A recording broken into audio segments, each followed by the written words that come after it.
தொலைபேசி மைனஸ் ஒரு கனவின் கதை. The telephone minus a story of a dream. Alexander Graham Bell ஒரு பெரிய கனவு கண்டார்.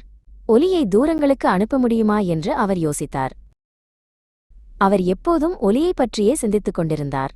பறவைகளின் பாடல், குழந்தைகளின் சிரிப்பு, காற்றின் சத்தம் மைனஸ் எல்லாம் அவருக்கு ஆச்சரியமாக இருந்தது.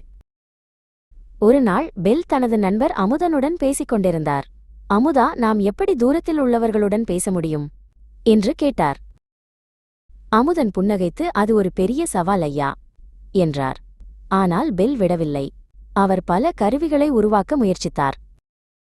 பல நாட்கள், பல இரவுகள் அவர் உழைத்தார்.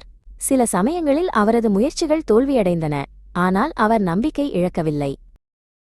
ஒரு நாள் ஒரு புதிய கருவியை உருவாக்கினார்.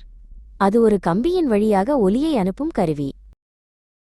அமுதா, இங்கே வா, இதைக் கேள் என்று பெல் உற்சாகமாக அழைத்தார்.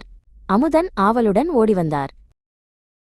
பெல் பேசினார். வாட்சன், இங்கே வா, உன்னை பார்க்க விரும்புகிறேன். Watson, come here, I want to see you. Amudhan அதிர்ச்சியடைந்தார். ஐயா, உங்கள் குரல் கேட்கிறது, இது ஒரு அதிசயம் என்று அமுதன் கத்தினார். பெல் புன்னகைத்தார்.